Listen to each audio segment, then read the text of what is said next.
السلام علیکم، میں امداد سمرو۔ صورتحال بہت دلچسپ ہو گئی ہے۔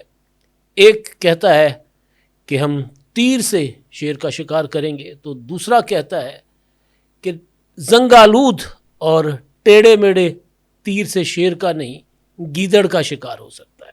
میں بات کر رہا ہوں پیپلز پارٹی اور مسلم لیگ نون کے درمیان پیدا ہونے والی تلخیوں، الزامات، لڑائی، یعنی دونوں نے تلواریں میانوں سے نکال دی ہیں۔ صرف ایک سال پہلے جو صورتحال تھی، جس کے بعد بڑوں کو بیچ میں پڑنا پڑا، اب وہی صورتحال پیدا ہو گئی ہے۔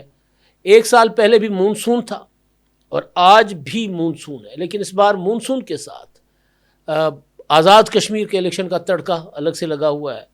بلاول بھٹو زرداری صاحب کی مسلم لیگ نون کے خلاف تند و تیز تقریریں، اس کا جواب مریم نواز صاحبہ نے دیا، اور اب دونوں خاموش ہیں، لیکن ان کی سیکنڈ ٹیئر لیڈرشپ، یا یوں کہیں کہ پنجاب اور سندھ کے وزراء اب گتھم گتھا ہو گئے ہیں۔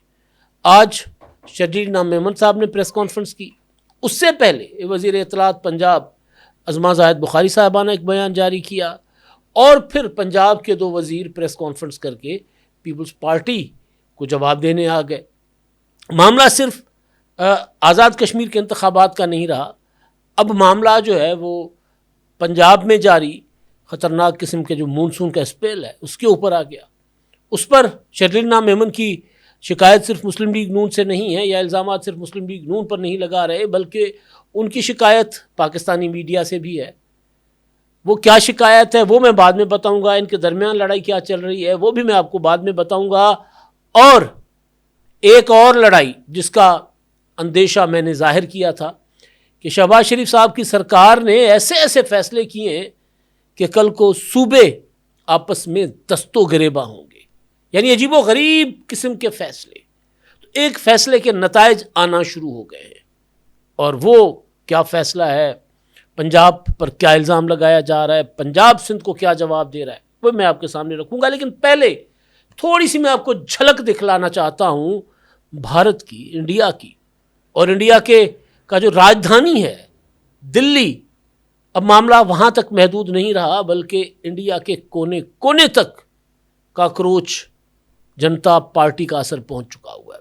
معاملہ امتحانات کے جو پیپر لیک ہونے کا، معاملہ اقربا پروری کا، معاملہ مودی سرکار کی بھرشٹاچار کا یعنی کرپشن کا، اب اس سے کہیں زیادہ آگے نکل گیا، اور اکیلے مودی نشانے پر نہیں ہے۔ میں دیکھ رہا ہوں جو سوشل میڈیا پر جس طرح نوجوان مودی کو گالیاں دے رہے ہیں، گندی گندی گالیوں پر مبنی ترانے بنائے ہیں، نعرے لگا رہے ہیں، پلے کارڈز پکڑ رکھے ہیں، اور ایک خاتون جنہوں نے ٹنڈ کروائی ہوئی ہے وہ تو ایسی ایسی گالیاں دے رہی ہیں کہ ہم پنڈوں کی چوپال میں جب بیٹھتے ہیں نا بابے، جس طرح کی وہ گالیاں دیتے ہیں، مطلب وہ پرانے بابے وہ تو گالی مایو بھی نہیں سمجھتے ہوتے تھے، وہ ہم نے سن رکھی ہوئی ہے۔ تو وہ اس طرح کی گندی گندی گالیاں، اور مودی کو طرح طرح کے گندے القابات سے نوازنا، اور معاملہ مودی تک نہیں، گودی میڈیا تک چلا گیا۔ وہی گالیاں گودی میڈیا کو بھی پڑ رہی ہیں، اور بات حد سے گزر چکی ہے۔ وجہ کیا ہے؟ جکڑ بند۔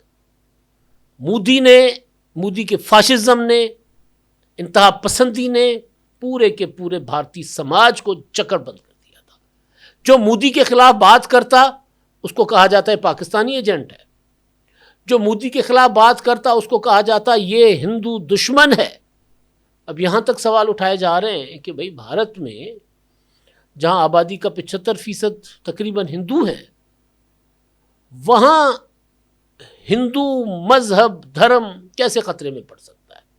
کیونکہ سب سے آسان کارڈ ہوتا ہے۔ ہمارے یہاں بھی اکثر آپ دیکھتے ہوں گے کہ اب اقلیتیں ہمارے پاس 5% رہ گئی ہیں، لیکن ایسا طبقہ موجود ہے جو کہتا ہے بار بار اسلام خطرے میں ہے، بار بار کہتا ہے۔ وجہ یہ ہے کہ لوگوں کے سینٹیمنٹ کے ساتھ کھیلنا۔ مودی کے ساتھ جو کچھ ہو رہا ہے وہ تو ہو رہا ہے، لیکن گودی میڈیا کے ساتھ وہاں جو ہو رہا ہے اس سے ہمیں سبق سیکھنا چاہیے بطور صحافی۔ پچھلے دنوں آپ نے دیکھا کہ ایک صاحب مولانا فضل الرحمان صاحب، انہوں نے ایک تقریر کی، تقریر نہیں دکھائی گئی، تقریر کے اوپر رد عمل دیا گیا۔ آج ایک صوبے کے وزیر کہتے ہیں کہ جناب ہمارے یہاں بارش ہوتی ہے تو آپ اسپیشل ٹرانسمیشن چلا لیتے ہیں، اگر پنجاب میں بارش ہوتی ہے تو آپ خبر تک نہیں دکھاتے. جو سوشل میڈیا پر دکھایا جاتا ہے وہ بہرحال آپ کو قومی میڈیا پر نظر نہیں آئے گا. میں ایک بات کی ذرا اس کو اعتراف کر لوں کہ جو پنجاب میں شدید قسم کی بارشیں ہوئی ہیں اور خطرناک قسم کا اسپیل پچھلے 2-3 دن سے جاری ہے. رات بھی لاہور میں شدید بارش ہوئی تھی. اس میں بارش کا ہونا، 2-3 گھنٹے پانی کھڑے ہونا، یہ تو پوری دنیا میں ہوتا ہے. اور دیکھنا یہ ہے، جس کا آج پنجاب کے 2 وزراء نے بھی ذکر کیا، بلال یاسین نے اور وزیر بلدیات ذیشان رفیق صاحب نے، کہ جی آپ بارش ہوئی ہے، پانی تو آئے گا، اور پانی بعد میں نکالا گیا. کہ ہم کتنے پرو ایکٹیو ہیں، ہمارا سسٹم کتنا کام کر رہا ہے. سسٹم کام کرتا ہوا نظر بھی آیا. لیکن یہ بھی تو ہے، پھر لاہور میں کچھ عرصہ پہلے بنائی گئی سڑکوں میں گڑھے پڑ گئے. وہ شاید میں نے تو نہیں دیکھا کہیں، شاید کسی چلا ہو، لیکن وہ سوشل میڈیا پر آپ کو دکھایا جا رہا ہے. میڈیا پر اس کا ایک طرح سے بند ہے، وہ میڈیا پر، اور اشتہارات کی بھرمار ہوتی ہے تو شاید اس طرح بھی ہوتا ہے. تو یہ چیزیں میں جو میڈیا کے حوالے سے کہہ رہا ہوں کہ انڈیا میں جو کچھ ہو رہا ہے گودی میڈیا کے خلاف، اس سے آپ ضرور سبق سیکھ لیں کہ یار کم از کم لوگوں کے مسائل کے اوپر بات ضرور کریں. ہم ایران جنگ سے نکلتے ہی نہیں ہیں جی، بہت بڑا مسئلہ ہے دنیا کا ایران جنگ. لیکن ایران جنگ کی وجہ سے پیٹرول جو ہے وہ روزانہ اس کی قیمت بڑھتی ہے، اس کے لیے لوگوں کے اوپر کیا مسائل پیدا ہوں گے لوگوں کے لیے، اس کی طرف یہ جاتے ہی نہیں ہے. تو بہرحال اب میں آتا ہوں جناب بلاول بھٹو زرداری صاحب نے مسلم لیگ نون پر یا پوری الیکشن کیمپین ان کی جو گلگت بلتستان کی مسلم لیگ نون کے خلاف ہی ہے ایک طرح سے، اور اس کا جواب مریم نواز صاحبہ نے دیا. پھر اگلے دن بلاول بھٹو زرداری صاحب نے کل جواب دیا. عظمہ زاہد بخاری صاحبہ نے ایک جواب دیا، بلکہ اس سے پہلے خواجہ سعد رفیق صاحب نے ایک تقریب میں تقریر کرتے ہوئے کہا کہ ذوالفقار علی بھٹو نے یہ پیپلز پارٹی کے وجود کے اوپر انہوں نے سوال اٹھایا کہ جب پیپلز پارٹی بنی تھی ذوالفقار علی بھٹو نے تو 1971 میں جو عوامی لیگ تھی ان کا مینڈیٹ تسلیم نہیں کیا تو ٹوٹ گئی، پاکستان ٹوٹ گیا. تو بھٹو کے کردار پر انہوں نے سوال اٹھائے. شرجیل نام محمد صاحب نے کہا کہ جی آپ تو ضیاء الحق کی گود میں بیٹھ کر آئے تھے، آپ تو فارم 47 والے ہیں.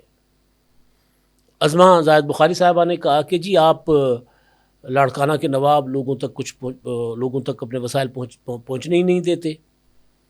اس پر شرجیل نام محمد صاحب نے اپنی پریس کانفرنس میں کہا کہ دیکھیں آپ یہ اس طرح بات نہیں کر سکتے. آپ لاڑکانہ والوں نے جمہوریت کے لیے پھانسی کے تختے پر گئے، انہوں نے متفقہ آئین دیا ہے، انہوں نے جمہوریت کے لیے قربانی دی ہیں، ذرا بات کرتے ہوئے تھوڑا سا سوچ لیا کریں. تو لڑائی عروج پر پہنچ گئی ہوئی ہے. اب اس میں جو گزشتہ برس جو لڑائی ہوئی تھی آپ کو یاد ہوگا، جب پنجاب میں سیلاب آ رہے تھے، انڈیا سے پانی بہت زیادہ آ گیا، راوی ستلج اس کے علاقے ڈوبے ہوئے تھے، چناب کے بھی کئی علاقے ڈوب گئے. تو بلاول بھٹو زرداری صاحب نے وزٹ کرنا چاہا تھا پنجاب کا. قصور پہنچے، وہاں ان کو کہا گیا کہ جی آپ نے وہاں جانا ہے جہاں آپ کو انتظامیہ لے کر جائے. انہوں نے کہا میں انتظامیہ کے ساتھ کیوں جاؤں، میری پارٹی ہے، میرا اپنا نیٹ ورک ہے، میں اس کے ذریعے جاؤں گا. بہرحال 1-2 دن تو ان کو نکلنے ہی نہیں دیا گیا. فائنلی ایک بند اجلاس کر کے وہاں پر لوگوں سے میل ملاقاتیں کر کے وہ پھر واپس چلے گئے، پھر جنوبی پنجاب چلے گئے. باقی پنجاب میں جو ان کا دورہ تھا وہ ان کا نہیں ہو سکا. تلخی بڑھ گئی. روزانہ مریم نواز صاحبہ جو ہے وہ تقریر کرتی تھیں، روزانہ عظمہ زاہد بخاری صاحبہ پریس کانفرنس کرتی تھیں، سندھ کے وزراء روزانہ پریس کانفرنس کر کے جواب دیا کرتے تھے، اور معاملات بہت کشیدہ ہو گئے. اتنے کشیدہ ہو گئے کہ آپ کو یاد ہوگا کہ صدر زرداری صاحب ملک سے باہر تھے، اور وہ آئے اور وہ اسلام آباد نہیں گئے، کراچی اترے اور سیدھے نواب شاہ چلے گئے. پھر اسحاق ڈار صاحب نے محسن نقوی صاحب کو لیا کہ یار معاملات گڑبڑ ہو رہے ہیں، بلاول بھٹو زرداری صاحب بہت ناراض ہیں، غصے میں ہیں، ہم ان کی ناراضگی مول نہیں لے سکتے، تو مہربانی کریں آپ میرے ساتھ چلیں زرداری صاحب کو منانے. پھر نواب شاہ گئے اسپیشل جہاز لے کر، پھر زرداری صاحب کو انہوں نے منایا. اسحاق ڈار صاحب نے، محسن نقوی صاحب تھے، آدھی رات کو پہنچے تھے، سردار ایاز صادق صاحب تھے. پھر اس کے بعد زرداری صاحب جب اسلام آباد گئے تو وزیر اعظم شہباز شریف صاحب ان کے پاس چل کر گئے. پھر بلاول بھٹو زرداری صاحب وزیر اعظم صاحب کے پاس چل کر گئے اور اس طرح معاملات جو ہے ان کو کنٹرول کیا گیا. اب بھی مجھے صورتحال اس طرف جاتی ہوئی نظر آ رہی ہے. ان اتحادیوں میں تلخیاں, لوگ یہ سمجھ رہے ہیں کہ نورا کشتی ہے, لیکن اگر لڑائی مریم نواز صاحبہ اور بلاول بھٹو زرداری صاحب کے درمیان ہو تو نورا کشتی نہیں ہے. میں آپ کو یہ بات بالکل کیا ہوتا ہے جس کو کہتے ہیں نا یقین کے ساتھ بتا رہا ہوں, اطلاعات کی بنیاد پر بتا رہا ہوں, کیونکہ دونوں اپنے آپ کو وزیر اعظم کے امیدوار کے طور پر دیکھ رہے ہیں مستقبل میں. تو پھر جب اس طرح لڑائی چلتی ہے تو پھر اس کا کچھ, اب پیپلز پارٹی کا سوشل میڈیا دیکھ لیں, وہ لاہور پنجاب میں جہاں جہاں, حالانکہ پیپلز پارٹی کا سوشل میڈیا کو اتنا زیادہ تگڑا نہیں ہے, مسلم لیگ نون کے مقابلے میں بہت کمزور ہے, لیکن اس کے باوجود یہ جو کچھ لاہور میں بارشیں ہوئی ہیں, وہ جو ویڈیوز بنا کر دیکھ رہے ہیں, گجرانوالہ میں جینوئنلی یہ ہوا کہ گجرانوالہ کی جو میٹرو بن رہی ہے گجرانوالہ شہر کے اندر سے, وہ چندہ قلعہ سے لے کے میرا خیال ہے وہ جانا ہے اس نے, مقاموکی سے لے کے جانا ہے اس نے گکھڑ منڈی تک میرا خیال ہے. تو وہ جو گجرانوالہ شہر کے بیچوں بیچ جو اس کی تعمیرات کے لیے کام ہو رہا ہے سڑکوں, وہاں پر بڑے بڑے ٹرک ٹرالرز جو ہیں وہ زمین دھسے ہوئے زمین میں, تو وہاں برا حال ہے. تو اس طرح کی ویڈیوز بھی وہ شیئر کر رہے ہیں. تو لڑائی جو ہے وہ یہ والی لڑائی نورا کشتی نہیں ہے مجھے لگ رہی, اور اس میں یہ ضرور ہو سکتا ہے کہ آگے چل کے پھر بڑے آئیں گے بیچ میں اور بڑوں نے آ کر کوئی فیصلہ, کوئی صلح صفائی کروا دینی ہے, یا پھر گلگت اپنا آزاد کشمیر کے انتخابات کے بعد ان کو ضرورت محسوس ہوئی کہ اب ایک دوسرے کے ساتھ مل کر حکومت بنائیں, تو پھر اسی طرح کر لیں گے جس طرح مرکز میں حکومت بنائی تھی. لیکن ابھی جو ہیٹ ہے نا, اور جو میں آپ کو بتا رہا ہوں کہ جو معاملات جس طرف چل رہے ہیں وہ نورا کشتی نہیں ہے. اس کی میں ایک اور ریزن بتاؤں آپ کو. آج شرجیل نام محمد صاحب نے جو پریس کانفرنس کی ہے اس میں انہوں نے الزام لگایا ہے کہ جی پنجاب حکومت نے خلاف قانون, سپریم کورٹ کے فیصلوں کے برعکس, سپریم کورٹ کے فیصلوں کی خلاف ورزی کرتے ہوئے گندم کے لیے پنجاب کا بارڈر سیل کر دیا ہے. یعنی گندم سندھ کے جو اپنا لوگ پنجاب سے گندم نہیں خرید سکتے. اور پھر انہوں نے یہ بھی بتایا کہ جی پنجاب خود بھی 1 ملین ٹن امپورٹ کرنے جا رہا ہے گندم, کے پی کے بھی 1 ملین ٹن امپورٹ کرنے جا رہا ہے, اور سندھ 5 لاکھ ٹن گندم امپورٹ کرنے جا رہا ہے. یعنی وہ 10 لاکھ ٹن اور سندھ 5 لاکھ ٹن امپورٹ کر رہا ہے. اب اس کی امپورٹ کی ضرورت کیوں میں فیل ہوئی, کیوں پڑی, فیل نہیں ہوئی بلکہ پڑی. بحران کیوں پیدا ہوا؟ بحران اس لیے پیدا ہوا کہ جب انہوں نے 2 سال پہلے فیصلہ کیا کہ ہم نے وفاق ہو یا صوبے, انہوں نے گندم کی سپورٹ پرائز مقرر نہیں کرنی, انہوں نے گندم نہیں خریدنی, اور کسان کو جو ہے وہ مارکیٹ کے رحم و کرم پر چھوڑ دینا ہے. تاجر جو ہے وہ, بیوپاری جو ہے وہ جس مول پہ گندم لے لے, خریدے اور پھر اسٹور کر لے.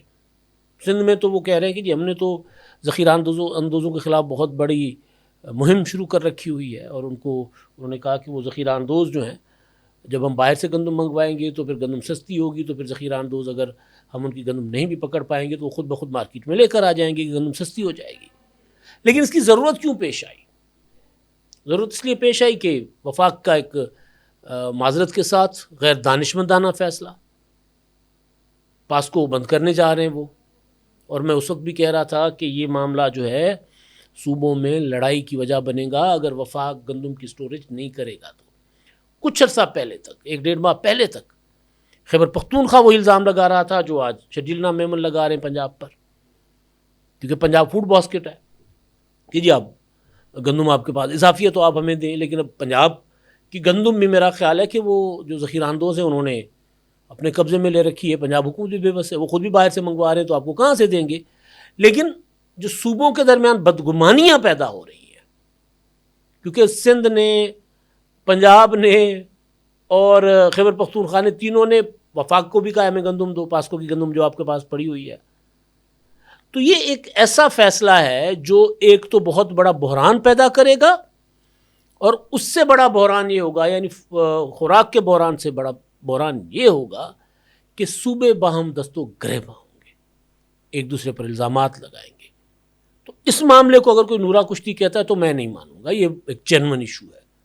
اور اس میں شبلی نامیمن کا گلہ ٹھیک یا غلط، لیکن وفاق کے فیصلے کی وجہ سے سارا کچھ ہوا ہے کہ نہ گندم پنجاب حکومت اپنے پاس رکھ سکی، نہ سندھ حکومت اپنے پاس رکھ سکی، نہ وفاق اپنے پاس اتنی گندم رکھ سکا۔ آئی ایم ایف کو بقول کہ جی آئی ایم ایف کو ہم نے راضی کرنا تھا، آئی ایم ایف آپ کو اتنی زیادہ مرات ایلیٹ کو دیتے تو وہاں پر آئی ایم ایف کچھ نہیں کہتا۔ بہرحال آئی ایم ایف کی آڑ میں انہوں نے یہ فیصلہ کیا۔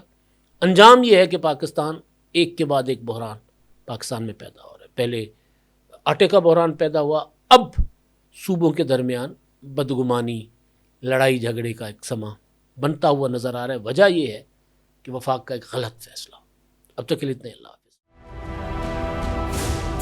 999 کمیونیکیشن، ڈیجیٹل میڈیا اور یوٹیوب چینلز کی دنیا میں بڑی کامیابیاں سمیٹنے کے بعد اب ویب نیوز، ویب چینل اور یوٹیوب نیوز چینل کی طرف قدم بڑھا رہا ہے، جس کے لیے ہمیں ملک بھر میں رپورٹرز کی ضرورت ہے۔ خواہش مند حضرات و خواتین نیچے دیے گئے نمبر پر رابطہ کریں۔ What's app +92 309 1226 999۔